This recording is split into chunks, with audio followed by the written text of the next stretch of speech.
जीवन में जब कोई साथ ना दे, ईश्वर भी नहीं कोई, रास्ता भी ना दिखाई दे, तब आप क्या करेंगे? यह बहुत खतरनाक सवाल है जिसमें सिर्फ निराशा ही निराशा दिख रही है। लगता है जिंदगी में सब कुछ हार चुके हो, यानी कि जिंदगी ही हार चुके हो, यानी कि अब आपके पास हारने को कुछ नहीं है।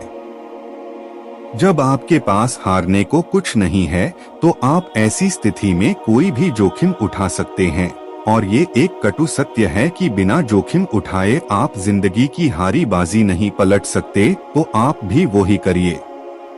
आप अपना आत्मविश्वास जगाए और संघर्ष करे। जीत उसी की होती है जो आखिर में जीतता है। मुश्किलें केवल बेहतरीन लोगों के हिस्से में ही आती हैं, क्योंकि वो लोग ही उसे बेहतरीन तरीके से अंजाम देने की ताकत रखते हैं। जीवन में कई बार ऐसा होता है कि हम खुद को अकेला और असहाय महसूस करते हैं। अपने करीबी लोगों का साथ न मिलना हमें निराश और हताश कर सकता है। ऐसी स्थिति में हमें अपने भीतर की शक्ति और आत्मविश्वास को पहचानना बहुत जरूरी हो जाता है। यह कहानी एक ऐसी ही लड़की की है जिसने अपने अकेलेपन को आत्मनिर्भरता और आत्मज्ञान के माध्यम से दूर किया। यह कहानी नेहा नाम की एक लड़की की है जो एक छोटे से गांव में रहती थी। उसके माता पिता का देहांत हो चुका था और उसका कोई भाई बहन नहीं था। वह अपने चाचा चाची के साथ रहती थी जो उसे हमेशा तिरस्कार और अपमान से देखते थे। नेहा के पास कोई सच्चा मित्र भी नहीं था जिससे वह अपने दिल की बातें कर सके। नेहा को अक्सर यह लगता था कि उसका जीवन बेकार है और उसमें कोई उद्देश्य नहीं है। चाचा चाची के अपमानजनक व्यवहार और गांव के लोगों की बेरुखी से वह और भी अकेला और असहाय महसूस करती थी। वह निराशा और दुख से भर गई थी और उसे कुछ भी समझ नहीं आ रहा था कि वह अपने जीवन में कैसे आगे बढ़े। एक दिन नेहा जंगल में चली गई ताकि वह अपने विचारों को साफ कर सके और शांति पा सके। चलते चलते वह एक पुराने वृक्ष के नीचे बैठ गई और आंसू बहाने लगी। तभी वहां से एक साधु गुजर रहे थे। उन्होंने नेहा को रोते हुए देखा और उसके पास आकर बैठ गए। साधु ने नेहा से पूछा, बेटी तुम क्यों दुखी हो? नेहा ने अपनी पूरी कहानी साधु को सुनाई और कहा, मेरे जीवन में कोई भी मेरा साथ नहीं देता, मैं अकेली और असहाय महसूस करती हूँ। साधु ने स्नेहपूर्वक कहा, अकेलापन और दुख हमारे जीवन का हिस्सा हैं, लेकिन उनका समाधान भी हमारे ही भीतर होता है। आत्मज्ञान और आत्मनिर्भरता के माध्यम से हम अपने दुखों को दूर कर सकते हैं। तुम्हारे भीतर ही वह शक्ति है जो तुम्हें अपने जीवन की दिशा बदलने में मदद कर सकती है। अपने आप पर विश्वास रखो और अपने लक्ष्य निर्धारित करो। अपने मन को शांत करने के लिए ध्यान का अभ्यास करो।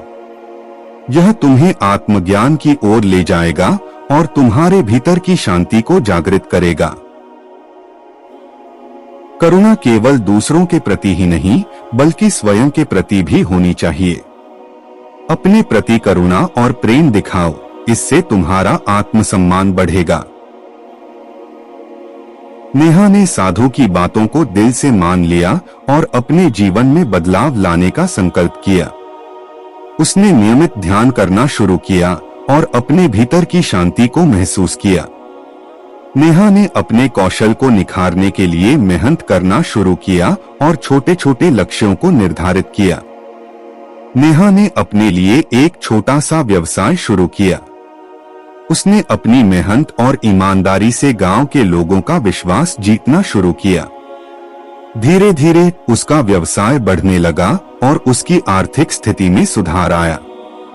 गांव के लोग भी उसकी मदद करने लगे और उसे सम्मान देने लगे। नेहा के जीवन में आए परिवर्तन को देखकर गांव के लोग भी प्रभावित हुए। उन्होंने महसूस किया कि आत्मनिर्भरता और आत्मविश्वास से व्यक्ति किसी भी कठिनाई का सामना कर सकता है। नेहा ने गांव में शांति और करुणा का संदेश फैलाया, जिससे सभी के जीवन में सुख और शांति का संचार हुआ। यह प्रेरणादायक कहानी हमें यह सिखाती है कि जीवन में चाहे कितनी भी कठिनाइयां और अकेलापन क्यों न हो, हमें आत्मनिर्भरता और आत्मज्ञान का मार्ग नहीं छोड़ना चाहिए। नेहा की कहानी हमें यह विश्वास दिलाती है कि ध्यान, करुणा और आत्मनिर्भरता के माध्यम से हम अपने अकेलेपन और दुख को दूर कर सकते हैं और अपने जीवन में वास्तविक सुख और शांति पा सकते हैं। इस कहानी का सार यह है कि हम सभी के भीतर वह शक्ति है जो हमें कठिनाइयों से उबरने में मदद कर सकती है। हमें केवल अपने भीतर की उस शक्ति को पहचानने और उसे जागृत करने की आवश्यकता है। जब हम अपने प्रति करुणा और प्रेम रखते हैं, तभी हम सच्चे आत्मनिर्भरता की ओर बढ़ सकते हैं।